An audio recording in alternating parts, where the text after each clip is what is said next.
Como seria se Satoru Gojo fosse do mal? Tão falando por aí que o Kit Kat só perdeu porque virou CLT, mas se ele nunca tivesse se entregado ao Atacadão, será que ele seria o feiticeiro mais forte? Esse conteúdo foi sugerido pelo Kenjaku. Valeu, pai. Tamo junto. Então segura na minha mão, otaquinhos. Bora assistir esse vídeo, pai. O mundo de Jujutsu Kaisen se manteve protegido porque, por muito tempo, eles tiveram feiticeiros poderosos. E, quando Gojo nasceu, eles não precisavam mais se preocupar com nada, porque, independente do problema, ele resolveria. Só que, e se a sua maior arma se virasse contra a... Os caras viram preguiçoso, pai. Falo logo, virou preguiçoso. Não podia acontecer nada que eles queriam mandar lá o Gojo, pai. Por isso que ele pegava os alunos dele que não sabiam nem usar energia amaldiçoada e jogava logo pra lutar lá contra a espírito amaldiçoada de nível especial. Foda-se, mano. Se eles não morrerem, eles ficam fortes.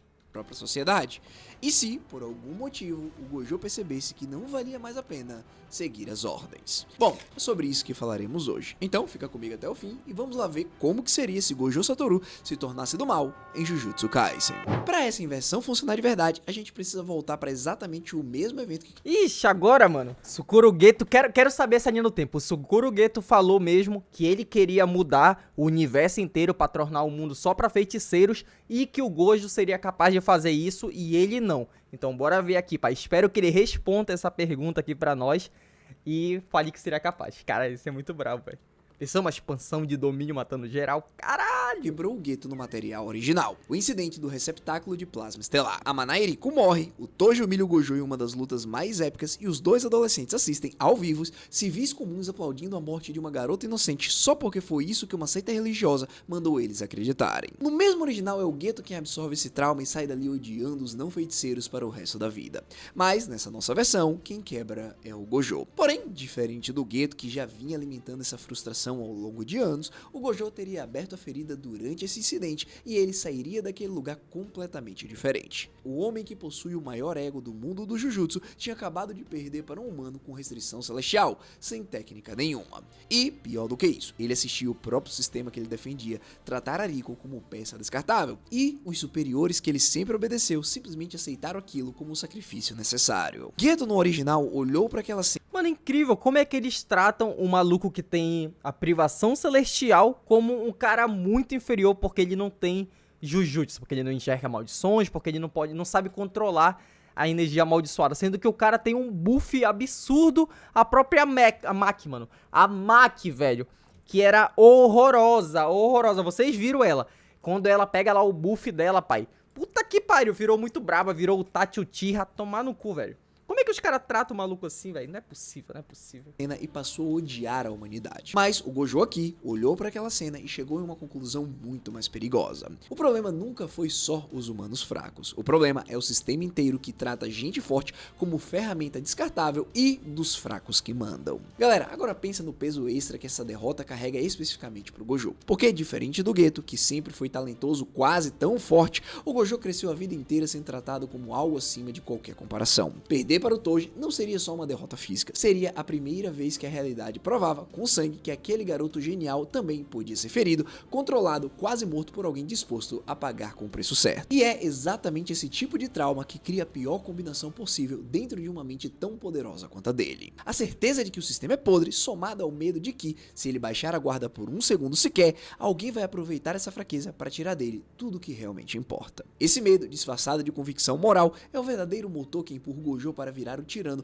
antes mesmo dele perceber o que estava se tornando. E essa é a diferença. O Geto vira genocida porque ele enxerga não feiticeiros como a origem de toda a maldição do mundo. Já o Gojo, com o ego que ele carrega, jamais chegaria em uma conclusão tão simplista quanto essa. Ele desprezaria alguma coisa muito mais específica. Os superiores inúteis, os clãs corruptos, um sistema inteiro que continua mandando crianças para a morte em nome de tradição, enquanto o cara mais forte do mundo precisa pedir permissão para agir. Caralho, mas aí tá a linha do tempo original, não muda nada. Mas aí, dessa vez, ele vai se corromper. Diante disso, é exatamente aí que nasce a frase que resume perfeitamente o tipo de monstro que esse Gojo se tornaria. Se o mundo inteiro depende dele para sobreviver, então talvez o mundo devesse simplesmente obedecê-lo. Repare na diferença da escala entre os dois possíveis vilões. O Geto quer purificar o mundo, criando um culto e usando maldições como exército. Já o Gojo decidiria controlar o mundo Jujutsu inteiro, criando uma revolução e utilizando a própria força monstruosa como argumento final. Porém, o que o Gojo não sabe ainda é que no futuro todo o seu plano vai por água abaixo e ele vai precisar se tornar algo ainda pior. Mas calma que a gente chega lá. Eita, Porque, bora aí. pessoal, ainda tem uma coisa pior. O Gojo vilão continuaria matando maldições, continuaria acreditando de verdade que protege pessoas. Ele decidiria sozinho que ninguém mais tem o direito de dizer como ele deve fazer isso. Agora chegamos na primeira grande cena de virada dessa história. O Gojo invade uma reunião fechada do E o Gojo vai abrir o CNPJ. Vai abrir o CNPJ, vai criar uma microempresa e não vai ser mais CLT, tu quer ver? alto escalão da sociedade Jujutsu, executa todos os membros ali mesmo, na frente de todo mundo, e transmite uma mensagem simples para cada feiticeiro no Japão. A partir de hoje, ninguém mais manda criança nenhuma morrer em nome da tradição velha. A real é que se você parar para analisar um pouco isso, você até entende que ele não estaria completamente errado. Os superiores realmente são corruptos, os clãs realmente maltratam gente como a Maki. Tengen realmente depende de sacrifícios horríveis para continuar existindo. O problema não seria o diagnóstico do Gojo, seria o método dele, porque, sendo o mais forte, ele passa a acreditar que a própria visão do mundo simplesmente não precisa de consentimento de mais ninguém. E é justamente esse tipo de revolução que atrai os marginalizados do sistema para perto. Primeiro, nós temos a Maki, Ixi, tá virando Injustice isso aqui, Injustice, pai. humilhada pelo próprio clã Zenin desde criança. Ela enxerga no Gojo alguém capaz de finalmente destruir aquele sistema que sempre a tratou como lixo. Também nós temos o Yuta, que seria executado sem proteção nenhuma nesse mundo sem o Gojo professor. Ele é salvo por esse mesmo Gojo, só que agora não como mentor bondoso, e sim como ativo estratégico de uma revolução, o que deixa o garoto completamente dividido entre a gratidão e o medo genuíno. Fora que o Yuta nessa história vai ter um papel muito importante, porque ao mesmo tempo que o Gojo planeja uma invasão, o Yuta continua na escola Jujutsu e também será utilizado como peça contra o seu próprio professor. E por fim nós temos a Yuki Tsukumo, que já discordava dos superiores no material original, e aqui ela poderia concordar com uma boa parte dessa revolução, mesmo sabendo o preço monstruoso que ela carrega escondido. Bom, seguindo, nós chegamos na inversão mais dolorosa de toda essa história. Se o Gojo cai, o Geto se torna o único personagem com força emocional suficiente para tentar segurá-lo. Só que assim, ele não teria condição nenhuma de derrotar o Gojo em uma luta direta, mas ele conhece o Gojo melhor do que absolutamente qualquer outra pessoa viva. E isso abre espaço para várias cenas construídas em cima da estratégia, diálogo, culpa compartilhada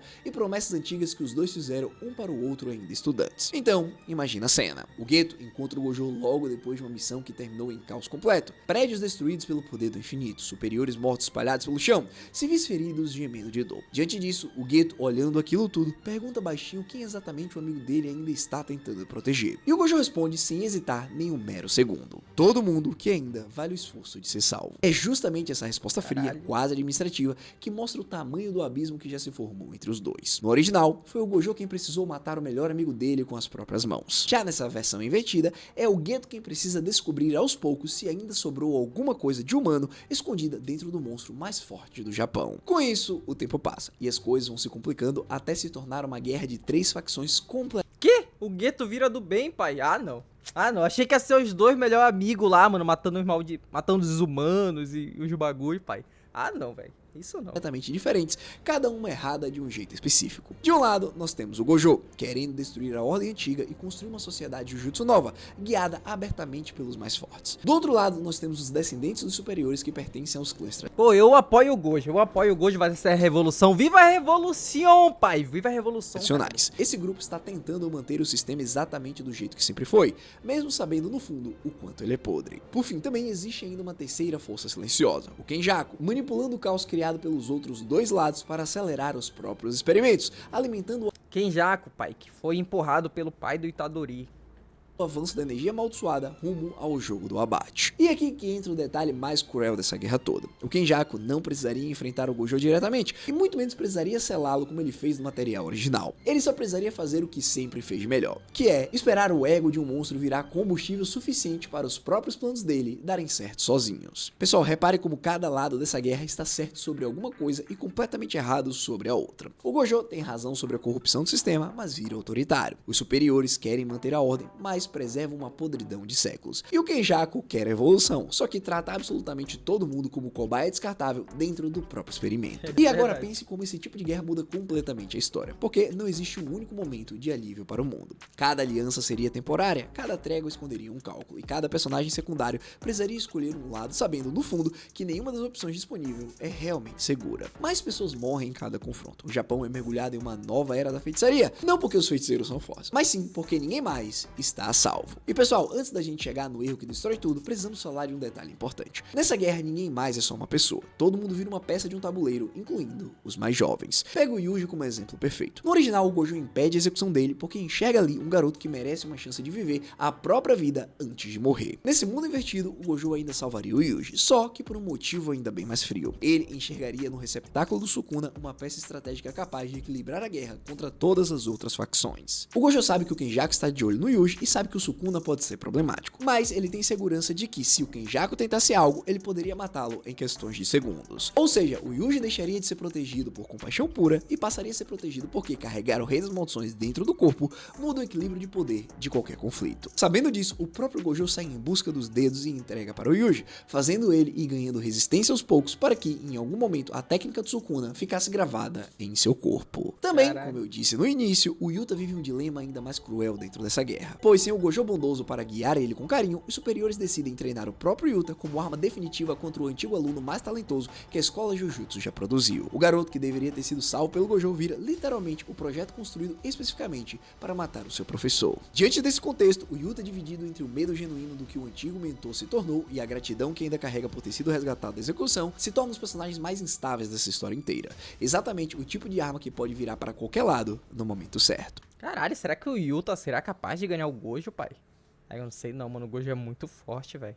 Acho que não. E por fim, ainda existe uma peça observando tudo isso de longe com um interesse genuíno. O próprio Sukuna, ainda selado, mas cada vez mais perto de despertar por causa do caos que o Gojo espalhou. O Sukuna encararia esse Gojo revolucionário com um misto de curiosidade e satisfação. O Rei das Maldições quer ver se o tal feiticeiro mais forte do mundo consegue fazer ele se divertir. O Sukuna vê que o mundo realmente pode mudar e ser destruído. E pessoal, diante disso, se o Kenjaku decidir acelerar o retorno do Sukuna nesse cenário, a guerra deixaria de ser só uma disputa entre revolucionários e tradicionalistas e viraria uma corrida contra o próprio tempo para ver quem consegue erguer o próprio trono antes que o verdadeiro monstro da história acorde de vez. Caralho. E é aqui que a gente chega no momento em que transforma essa revolução inteira em uma tragédia sem volta. Convencido de que o segredo do Jujutsu só existe para proteger o próprio sistema corrupto e não as pessoas comuns, o Gojo decide revelar publicamente a existência das maldições para o mundo inteiro. Ele pensa o seguinte: se as pessoas soubessem da verdade, elas exigiriam proteção de verdade e não mais sacrifícios escondidos debaixo do tapete. Só que o resultado prático dessa decisão é o oposto completo da intenção original, porque o pânico se espalha pelo planeta inteiro em questões de dias, e como o próprio medo humano sempre alimentou a energia amaldiçoada dentro dessa obra, esse mesmo pânico coletivo global cria maldições muito mais fortes e muito mais numeradas do que qualquer coisa que já existiu. O Gojo, sem perceber, tinha acabado de criar exatamente o tipo de caos que o Kenjaku sempre precisou para acelerar o jogo do abate. E é isso que transforma esse Gojo vilão em uma figura genuinamente trágica, porque ele nunca deixou de acreditar que estava certo. Ele só nunca imaginou que a própria clareza dele sobre a podridão do sistema seria utilizada silenciosamente como combustível para o pesadelo de outra pessoa completamente diferente. Agora a gente chega na virada que fecha essa história de um jeito que ninguém vai esperar. Durante meses, o Geto continua sendo Ai, meu Deus, segura da minha mão, quero... Ai, meu Deus, tô nervoso. aparentemente o único fio de humanidade capaz de alcançar o Gojo. Ele negocia, ele questiona, ele tenta repetidamente trazer o amigo de volta para a realidade. Só que, conforme a guerra avança, algumas respostas do Geto começaram a soar cada vez mais estranhas. Frias demais, calculadas demais, menos preocupadas em salvar o Gojo e mais interessadas em medir o próximo movimento dele com uma precisão quase impossível de existir em uma pessoa só. E é exatamente aí que a verdade explode. O Geto que vinha tentando conter o Gojo já não era o Geto de verdade há muito tempo. Aproveitando justamente o colapso emocional dele depois do incidente do receptáculo de plasma estelar, o Kenjaku encontrou uma brecha perfeita para matar o Geto e assumir o controle daquele corpo. Isso significa que a esperança que o Gojo carregava lá no fundo de que ainda existisse alguém no mundo capaz de alcançar ele de verdade já era impossível há muito tempo. O amigo que ele imaginava estar tentando salvá-lo já tinha morrido silenciosamente, sem barulho nenhum, e o que Kenjaku matou o Geto na encolha, botou uma bandaninha na testa e ficou passeando na manha sem o Gojo perceber. Caralho. resultou dele virou só mais uma peça calculada dentro do jogo do Kenjaku. E é só quando o Gojo finalmente descobre essa verdade, através de uma provocação do Sukuna, que a tragédia realmente se completa. Porque nesse instante, o Gojo entende que cada conversa, cada tentativa de resgate emocional, cada momento em que ele hesitou antes de continuar a revolução por respeito à amizade antiga, foi manipulado do início ao fim por alguém que nunca realmente foi amigo dele. E cara, pensa no peso emocional desse incidente específico, porque não existe vitória nenhuma nele. O Gojo passou a guerra inteira inteira acreditando que no fundo ainda restava uma linha invisível entre ele e o total descontrole, representada justamente pela existência do amigo tentando puxar ele de volta. Descobrir que essa linha já tinha sido cortada há muito tempo sem nem ele perceber não é uma libertação, é a confirmação mais cruel possível de que ele já estava sozinho havia bastante tempo, mesmo cercado de aliados, mesmo liderando uma revolução inteira, mesmo sendo tecnicamente o ser mais poderoso vivo naquele mundo. E é justamente essa descoberta que quebra a última barreira que ainda restava dentro do Gojo. Porque se nem o Geto nunca existiu de verdade nessa guerra, então talvez realmente não sobre ninguém no mundo capaz de julgar as suas escolhas. E é com esse pensamento que o Gojo finalmente vira de uma vez aquilo que sempre disse que estava tentando destruir. Um poder absoluto que não responde a ninguém, que não confia em ninguém e cercado de pessoas que ele mesmo escolheu. E é esse Gojo completamente vazio por dentro que se depara com uma situação trágica. O Yuji havia sido capturado pelo Kenjaku, que estava prestes a libertar o Sukuna. Porém, uma coisa acontece. O Gojo chega caminhando, sem nenhuma expressão em seu rosto, e, utilizando a sua técnica, se aproxima muito rápido, mata o Kenjaku antes que ele pudesse fazer qualquer coisa, e, ao olhar para o Yuji, ele mesmo força o despertar do Sukuna. Ele decide que, a partir de agora, ele e o Rei das Maldições irão se juntar para mudar o mundo, que, para tentar salvar alguém, eles precisam destruir tudo e refazer do zero. A perda do Geto enlouqueceu Satoru ao ponto de mudar completamente a sua mente. Best friend do Sukuna, pai. Eu não boto fé. Não é à toa que agora a gente vê uma cena dos dois seres mais fortes que existiram, destruindo tudo que vem pela frente. O Japão, que todos conheceram, não existe mais,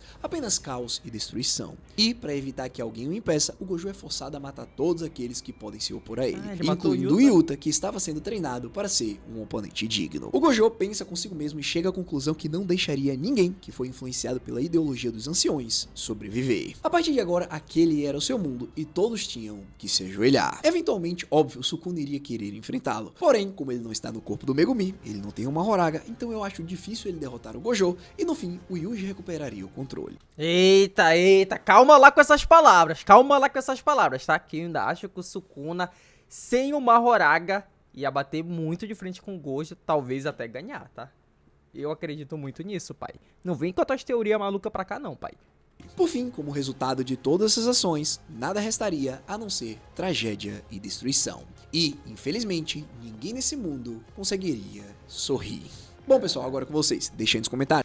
Caralho, pai, que vídeo da hora. Mano, é sério. Eu achei muito brabo esse vídeo. E eu sei o que tu tá pensando, pai. Como seria se o Itadori módulo terror do INSS tivesse treinado o Yuji mais novo, o Megumi e a Nobara, que, bora falar a real, a Nobara, pai, não tem muito o que tu tentar melhorar lá. Desde o episódio 1, a bichinha tá, só mudou que tá com tapa-olho, pai. Bora falar a real aqui. Mas o resto, eu garanto pra vocês que tem uma evolução muito braba, pai. Se tu quiser ver esse vídeo, tá bem aqui, pai. Clica aí que eu te vejo lá. Tamo junto. Gostou da piscadinha? Gostou da piscadinha?